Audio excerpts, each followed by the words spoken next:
needlessly, and other people need to be treated or not treated at all because of inaccuracy as far as blood pressure is concerned or monitors. So this is very vital as far as that's concerned, all right? Okay, so Curtis, there is two things that's out there. Number one, they do the hand one, which they do your arm, okay, to get your blood pressure to monitor.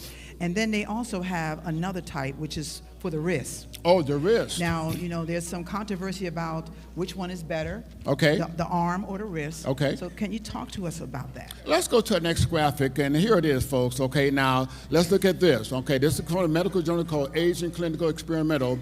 This is the title of the research. The role of wrist monitors to measure blood pressure in older adults. We're talking 60, 70, and 80, older adults. Here it is, report. In both age groups, blood pressure readings at risk was significantly lower in patients. Significantly lower. Why? It's further away from the heart. Now, it's a little bit more convenient. You don't have that pressing against the arm, but it's a trade-off because it tend to be less accurate and tend to be lower on the wrist.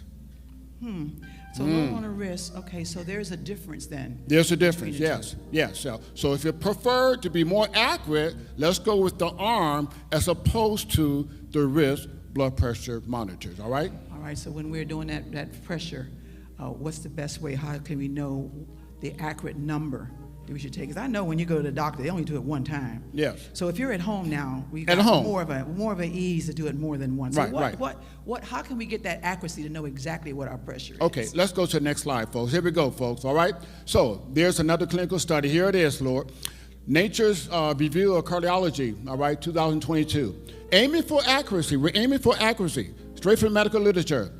Current hypertension guidelines recommend using the average of several blood pressure readings and the last 2 or 3 for decision making. Did we understand that? What that is saying is, when you take your blood pressure, take several, disregard the first one, and take an average of the second, third, and fourth. This is from the American Medical Association and American Heart Association. So at home, you have time to do this. I take mine at home. The first one I take, I'll automatically dismiss it and get the average of the second, third, and fourth. That average has more accuracy than the first one, because the first blood pressure reading typically is going to be a little bit higher than the second, third, and fourth, all right? And now, of course, in a clinical setting, they may not do all that because it takes a little bit more time.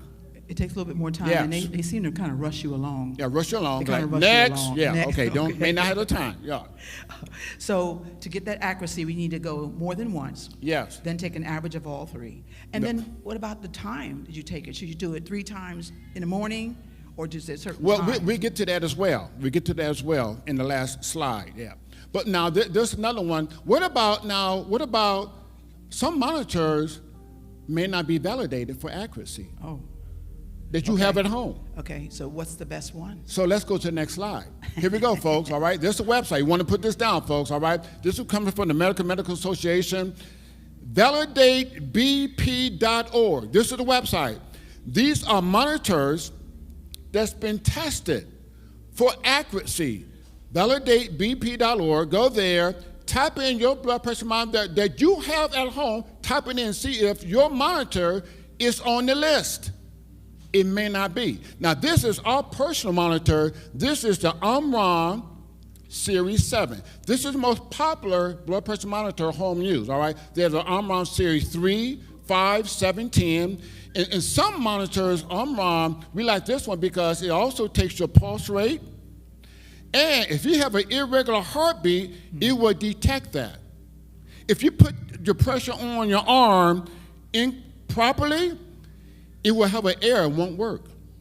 This is why I like this one as well, and so we use this as well. And some of the Omron products, it automatically takes 3 readings and automatically give you your average by yourself on the monitor. So, but that's more money. So anyway, this is one, type it in, your blood pressure monitor, and see if your blood pressure is on the list for accuracy as far as that's concerned. Well, let me just do a little testimony at this time. Oh, yes, just quickly, Can I do a little testimony at this time? A quick testimony. You want to testify? So it's time for my physical. I go into my doctor's office, and I sit there for a few minutes, and it's time for me now to have my blood pressure taken. So they take me in a room, and, I'm closing my eyes. They're doing my blood pressure. And then I heard the thing beep twice. Mm-hmm. And then the nurse looked at me, and she said, 193/91. I said, what?